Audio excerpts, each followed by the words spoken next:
Hey, it's me, Destin. Welcome back to Smarter Every Day. I was asked if I wanted to make a video about global health issues. Now, here's the deal.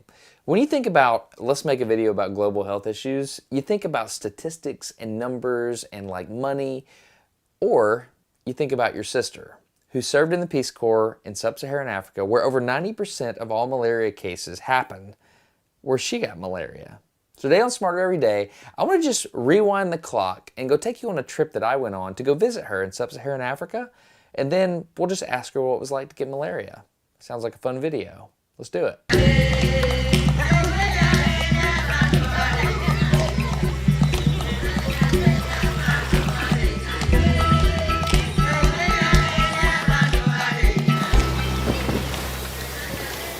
All right, story time. Several years ago, my friend Steve-O and my sister Reagan were both stationed with the Peace Corps in West Africa.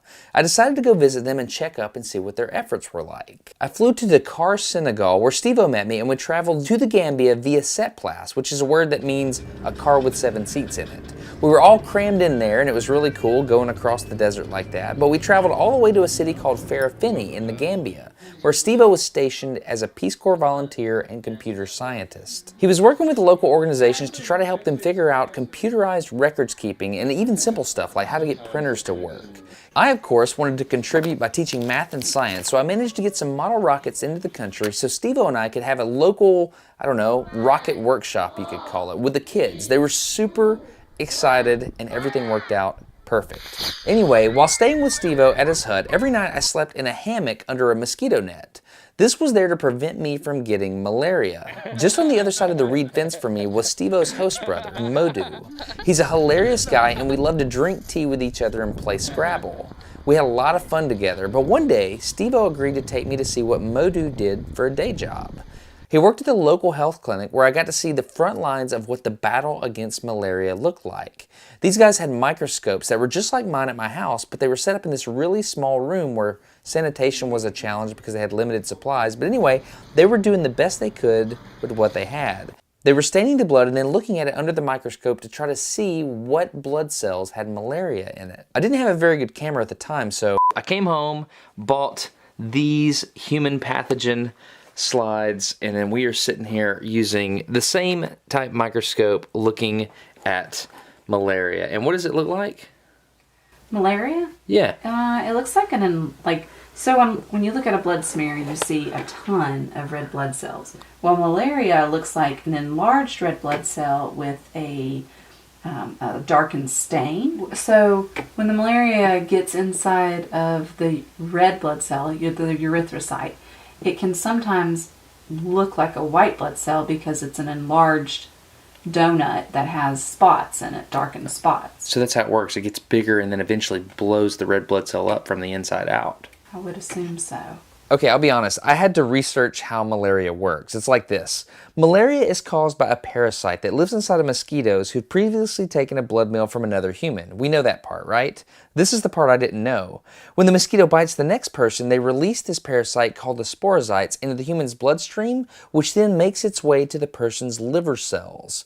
The incubation period in the liver cells anywhere between 7 and 30 days, and in that time it starts to consume those cells and transform into the next phase called the merozoites, where it will multiply until the liver cells explode.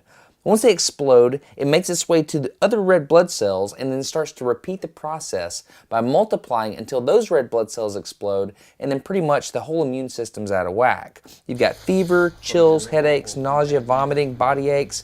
It's bad. Severe cases of malaria can cause a coma, seizures, kidney failures, or even death. It's a really big deal, so obviously Modu's efforts in this clinic were super important. If you can diagnose malaria quickly, you can treat it. After finishing our visit in Farafenni, we traveled via set place back to Banjul, the capital of the Gambia, where we caught a flight down to Freetown, Sierra Leone, which is the capital city. My sister Reagan met us there, and then we traveled overland via taxi to her village, which was called Mano. My sister taught at a secondary school, so Steve-O and I jumped in and helped where we could, teaching math to the students. Playtime at the village was really fun. I got to play with the kids and show them all these different types of flying toys that I'd brought with me, but one day, The locals decided to come take me and Steve-O to a local swimming hole. There were ladies that were mining for gold there. We learned how to fish with nets, but I noticed something in the water. It's pretty neat. There's a bunch of rocks all around, and on that far side there's some rapids. But when the water goes down during the dry season, you have these individual puddles that form. This one appears to have some larvae in it, and some kind of animal in each one. I have no idea what it is. They look like worms. In the back of my mind, I thought these might be mosquito eggs, but I didn't really know. I came home and researched and found this video from the 1940s, which shows that mosquitoes lay eggs in these little bitty rafts. The eggs then hatch and later become larvae, which then turn into pupa. After a couple of days, when it's fully developed, it takes in air and then swells and splits the pupal skin and ejects itself. It's really kind of freaky, actually. The males are typically vegetarians, while the females seek out blood and drink it whenever they can get it. Anyway, apparently a female mosquito got a hold of my sister because at some point during her time in Africa, she got malaria. My sister likes to travel. We're taking her to the airport right now. She's going to Colombia. But when you were in Sierra Leone, you got malaria, right? I did. What was it like? It was tiring. I basically had a fever, which I don't remember having a fever ever before that moment, but chills, sweating. I had to take a blood drop test, an immediate test for malaria, and I tested positive, and then I had to travel to the capital city, and I basically slept for 3 days. Okay, if you watch the news, you're going to hear that everything's getting worse, right? It's not. The world is getting better, and there's reasons to be optimistic. Malaria research is one of those things. Over the last 15 years, the amount of money poured into malaria research has gone up tenfold, resulting in a 60% decrease in mortality due to malaria. My sister being one of those hundreds of thousands of people that didn't die that would have died 15 years ago. That's a really big deal.